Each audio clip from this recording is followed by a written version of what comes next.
Exemplo 17.10. No instante mostrado na figura, a barra fina de 20 kg tem uma velocidade angular de 5 radianos por segundo.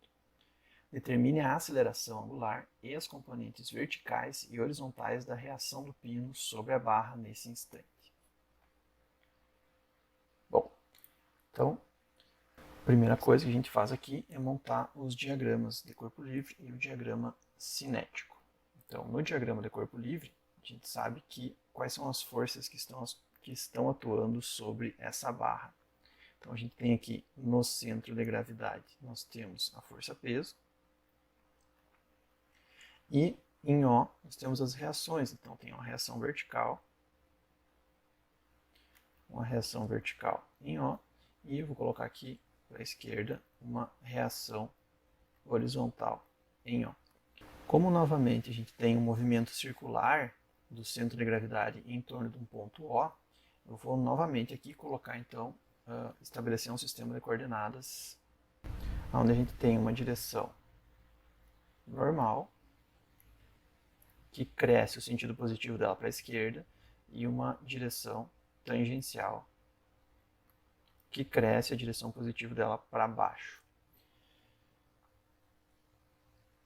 Além disso daqui, além da força-peso e das reações, no diagrama de corpo livre, a figura ainda apresenta para nós aqui um momento sendo aplicado sobre a barra. Então aqui tem um momento de 60 newton vezes metro. Então, ainda tem, além disso, além da força-peso, ainda tem esse momento aqui. O diagrama cinemático é onde a gente coloca então o movimento. Então, o que tem aqui de movimento? A gente vai ter o centro de gravidade, ele está com um movimento circular, então vai ter aqui uma direção, na direção tangencial, a massa vezes a aceleração tangencial. E na direção horizontal, temos aqui também a massa vezes a aceleração normal, na direção normal, né? Então, direção tangencial na normal. E a gente pode colocar ainda mais aqui, que ele está se movimentando, então, um momento de inércia, como ele está fazendo, tem uma rotação, nós temos um momento de inércia em torno de O vezes uma aceleração angular. Eu vou definir de início aqui, a gente já fez nos exemplos anteriores, as relações para aceleração normal e tangencial. Então a gente sabe que a aceleração normal é igual a velocidade angular ao quadrado vezes o raio. E também sabemos que a aceleração tangencial ela é igual à aceleração angular vezes o raio. Então a gente vai partir desses pressupostos já definidos anteriormente. E aí a gente consegue, então, na segunda parte, utilizar as equações do movimento. Sabemos que o somatório das forças na direção normal é igual a massa vezes a aceleração na direção normal. Podemos substituir aqui já a aceleração normal. Teremos que o somatório de forças na direção normal é igual a massa vezes a velocidade angular ao quadrado vezes o raio até o centro de gravidade. Esqueci de colocar aqui os dados do problema, né? Então, quais são os dados do problema? A gente sabe que a massa dessa barra ela tem 20 kg, a velocidade angular é 5 radianos por segundo, e a gente quer saber aqui a aceleração angular e as reações, né? A reação vertical em O e a reação horizontal em O. Isso é o que a gente quer saber. Fazemos aqui então o somatório de força na direção normal, é a massa vezes a velocidade angular vezes o raio. E aí temos o seguinte, forças na direção normal, olhamos no diagrama de corpo livre. Temos aqui a reação horizontal em O, para a direção positiva, reação horizontal em O, e só tem isso de força na direção normal, não tem mais nenhuma força. Isso é igual a tudo que está do lado direito, então a gente pega do diagrama cinemático. E aí é a massa vezes a aceleração normal. Então é a massa vezes a velocidade angular ao quadrado vezes o raio. E aí a gente pode determinar quanto que vale essa reação horizontal em O. Porque a massa nós conhecemos, é 20 kg. A velocidade angular também conhecemos, 5 ao quadrado. Radianos por segundo, tudo isso aqui vai ser ao quadrado também, vezes o raio, que é essa distância do ponto O até o CG, né, 1,5 metros, vezes 1,5 metros. E aí nós determinamos quanto vale a reação horizontal em O, que é igual a 750 newtons.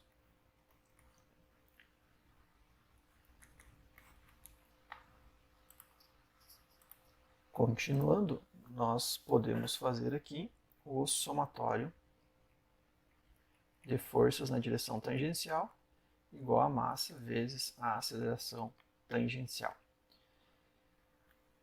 O que temos de força na direção tangencial? Tem a reação vertical em O e a força-peso. Então, o que está no sentido positivo? A força-peso está na direção positiva e no sentido positivo, e a reação vertical está no negativo. Então, vai ficar menos a reação vertical em O mais a força-peso igual a movimento, é a massa vezes a direção tangencial, indo na direção positiva que estabelecemos como eixo de coordenadas. Então vai ficar massa vezes a aceleração tangencial, é a aceleração angular vezes o raio.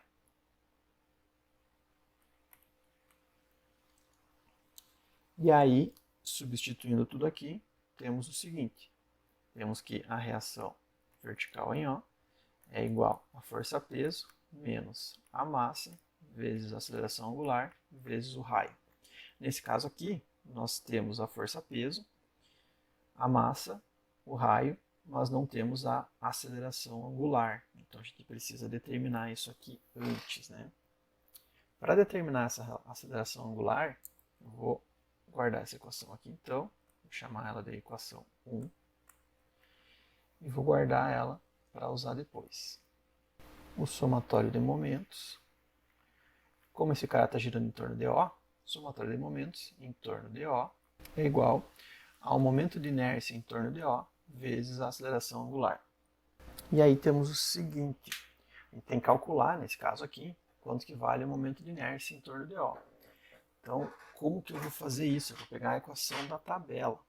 Para determinar o momento de inércia em torno de O, sendo uma haste, sendo essa figura aqui, a gente podendo considerá-la como uma haste delgada, eu posso pegar aqui a rotação em torno do eixo x' ou y'. Isso vai nos dar aqui então, que é o momento de inércia em torno desse eixo aqui, é 1/3 da massa vezes o comprimento total da barra ao quadrado. Aí temos o seguinte, então, o momento de inércia da barra em torno de O vai ser igual a 1/3 da massa da barra vezes o seu comprimento ao quadrado.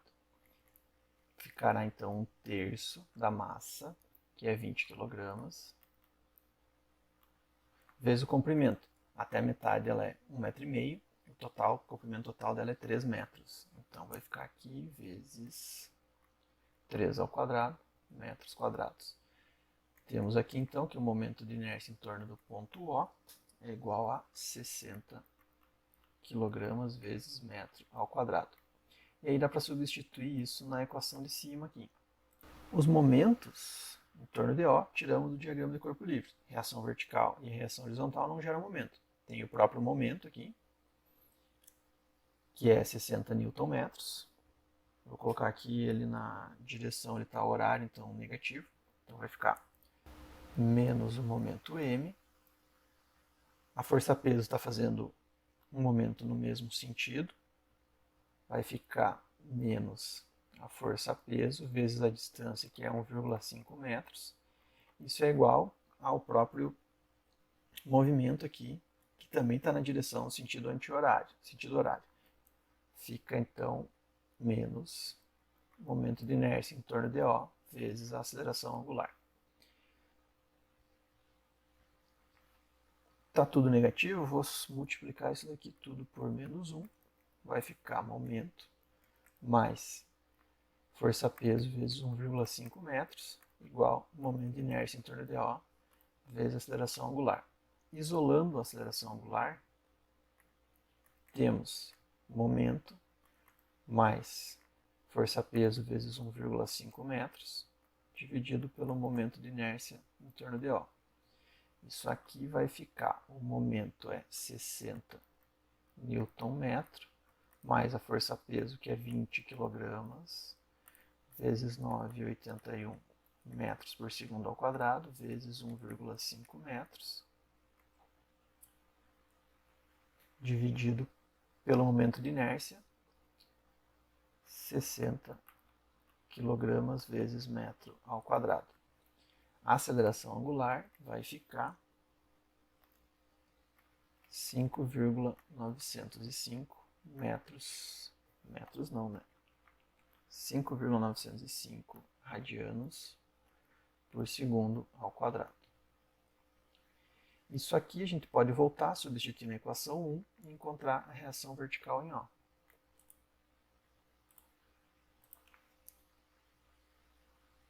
Então, voltando em 1,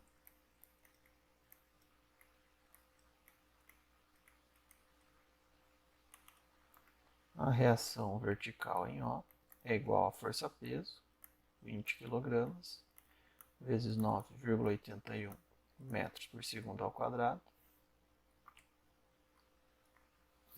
menos 20 kg, vezes 5,905 radianos por segundo ao quadrado, vezes o raio, que é 1,5 metros. Temos aqui então que a reação vertical em O vai ser igual a 19,05 newtons. E aí fechamos então todas as solicitações que o problema nos deu. A reação vertical em O, a reação horizontal em O e a aceleração angular. Certo, galera? Esse exercício era isso. Um abraço, até mais.